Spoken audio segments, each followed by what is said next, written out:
नांदेड जिल्ह्यातल्या मतदार बंधूंनी या निवडणुकीमध्ये आमच्या महाविकास आघाडीवर आणि माझ्यावर विश्वास टाकला, म्हणून ही विजयाची घोडदौड आज आम्हाला पाहायला मिळाली. कुणाला श्रेय दिलं? जनतेला, मतदाराला, व्यक्तिगत कोणी नाही.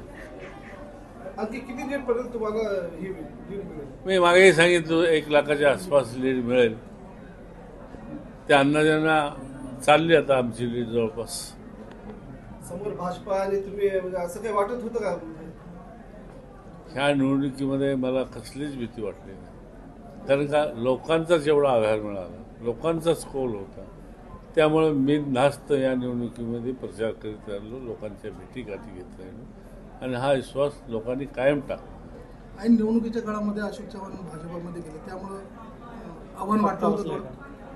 अशोकराव चव्हाण साहेब BJPमध्ये गेले, का गेले याची कारणं वेगळी, पण या जिल्ह्याने त्यांच्या वडिलापासून कैलासवासी शंकरराव चव्हाणापासून ते अशोकराव चव्हाणापर्यंत 60-70 वर्षे सेवा या नांदेड जिल्ह्यातल्या काँग्रेस पक्ष म्हणून त्यांच्या पाठीशी उभा केली.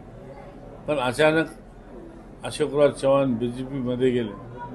त्यांना वाटतं असेल की मी इकडं गेलो म्हणजे सगळी जनता माझ्या पाठीशी येईल, पण त्यांची ही अपेक्षा फोल ठरली असं मला या ठिकाणी म्हणायचं. फॅक्टर कामाला आला, मराठा फॅक्टर कामाला आलं. या ठिकाणी दोन्ही फॅक्टर कामाला आले. एकतर जरांगे पाटलाचा फॅक्टर कामाला आला आणि दुसरी या BJP सरकारची नीती या 10 वर्षातली करार नव्हे, महागाई वगैरे, एक फॅक्टर कामाला आला.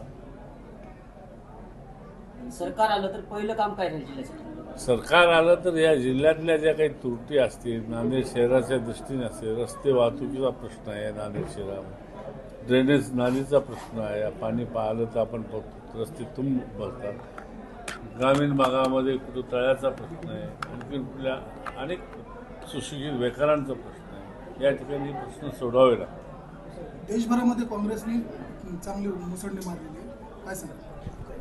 आज खरं म्हणजे 10 वर्षानंतर काँग्रेसने जोरदार या देशामध्ये मुसंडी मारली. त्याबद्दल ज्या लोकांनी काँग्रेसला पाठबळ दिलं त्या ठिकाणी मी व्यक्तीच्या त्यांचे आभार मानतो. आणि जे राहुल गांधी आमचे नेते यांनी जी मेहनत घेतली त्यांचेसुद्धा मी या ठिकाणी आभार मानतो.